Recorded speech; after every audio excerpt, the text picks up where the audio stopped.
Welcome back to another episode of the Trailblazer Podcast, where we tell the stories of men who have decided to live and lead their life as trailblazers. I'm your host, William Walker, and today we have a special episode dedicated to one of the most significant days in American history, July 4th, Independence Day. Today I'm going to share some quotes from men that were trailblazers, men that were the trailblazers that built this country. They were the founding fathers of this country. You know, on this day in 1776, a new nation was born, one founded on principles that have shaped who we are as Americans and who we strive to be.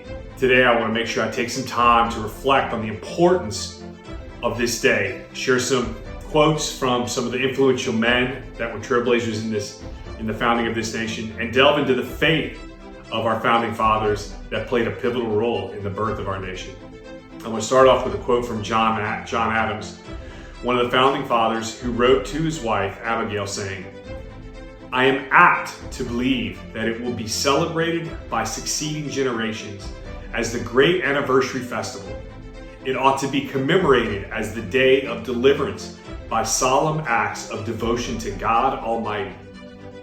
It ought to be solemnized with pomp and parade, with shows, games, sports, guns, bells, bonfires, and illuminations, from one end of this continent to the other, from this time forward, forevermore."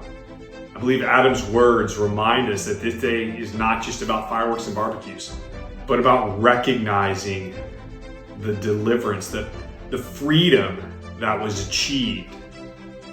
It's a day to honor the courage and the vision and the faith of those who fought for our independence.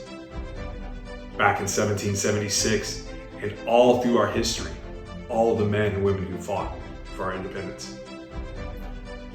You know, our founding fathers were great men of faith, and they believed in a higher power and often sought divine guidance as they crafted the principles that would guide this nation. George Washington wrote, or was quoted as saying, "While we are zealously performing the duties of good citizens and soldiers, we certainly ought not to be inattentive to the higher duties of religion, to the distinguished character of patriot.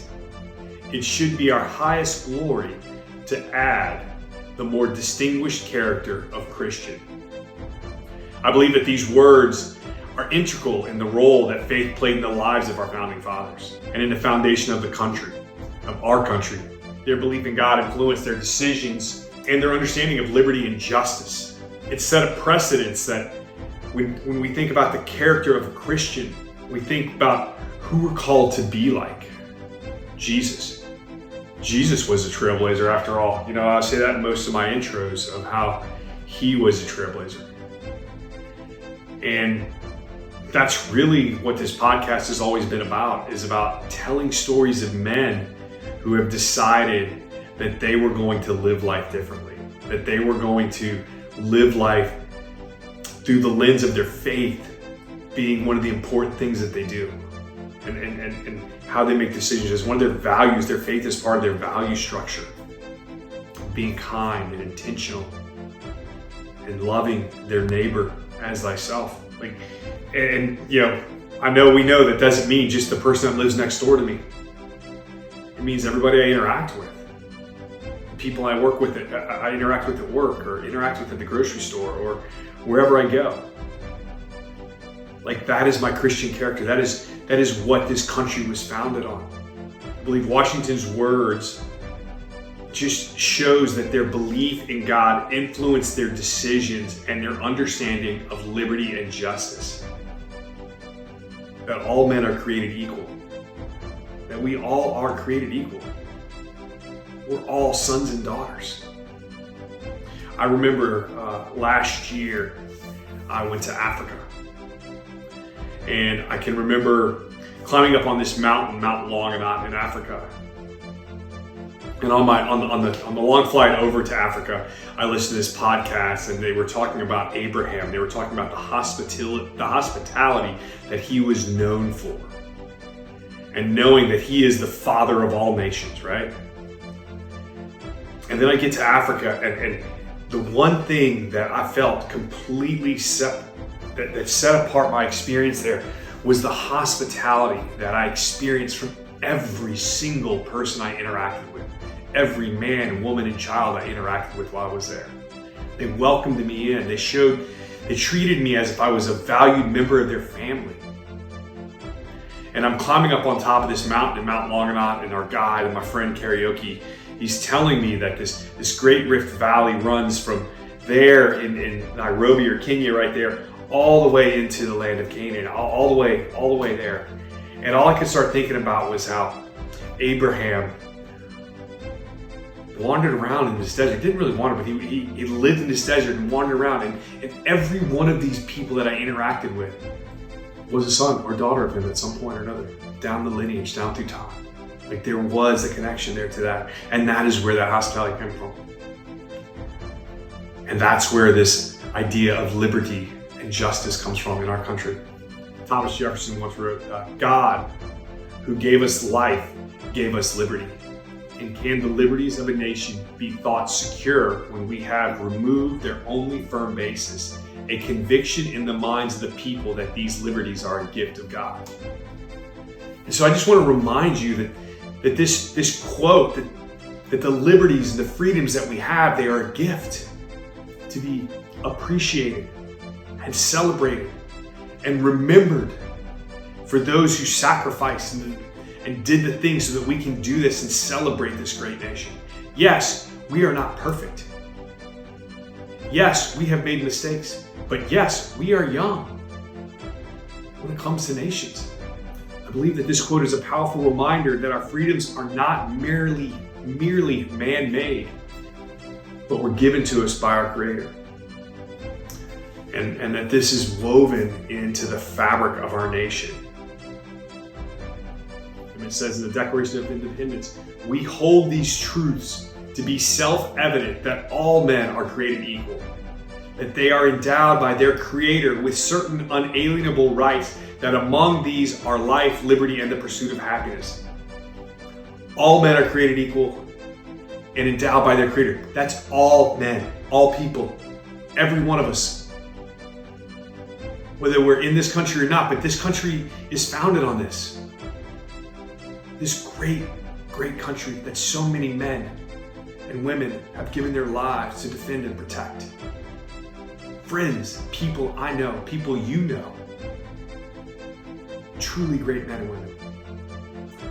So as we celebrate this 4th of July, it's important to reflect on these words and the sacrifices made by those who came before us. And despite immense challenges and personal risk, they dared to envision a free and independent nation. I believe today we stand on their shoulders. We stand on the shoulders of these giants, these men, and we enjoy the freedoms that many other worlds can only dream of.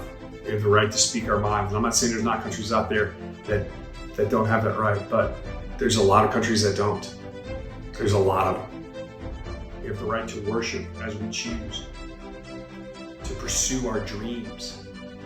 This is the land of dreams. So many people from all over this great globe that we live on come here for that. And these freedoms are a direct result of the vision and faith of our founding fathers. So I know I've had a lot of quotes here, and I kind of want to wrap it up with one last quote. And I think it's probably one of my favorites. And this is from former President Ronald Reagan. It says, freedom is never more than one generation away from extinction. We didn't pass it to our children in the bloodstream. It must be fought for, protected, and handed on for them to do the same.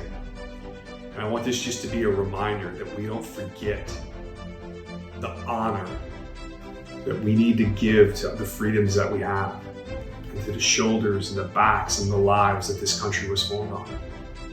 There's a lot of men and women from all different nations, all different ethnicities that have died for this great country. And we want to remember them and celebrate them today, and celebrate the freedom that we have because of them. I think those words are a call to action for all of us. So let's honor that legacy and protect the freedoms we cherish. Let's teach our children, husbands, fathers, let's teach our children the importance of this day and the values it represents. You see, I've got pictures of my grandfather and my father and myself who have served. I want to say thank you for joining me on this day, on this podcast, and listening to me rant for just a minute. May the time you have with your family today be special, and remind them why we celebrate. It's not just fireworks and barbecues. It's about the freedom we get to have this celebration, the freedom we get to worship the way we want to worship, the freedom we get to say the things we want to say. But more importantly, the freedom we get to love our neighbors as ourselves. The freedom we get to be kind to those around us. The freedom we have to dream the dreams that we want to dream.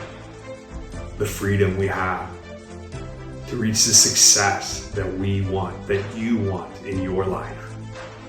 So I hope that your July 4th is filled with reflection, celebration, and gratitude. And until next time, keep blazing your trail.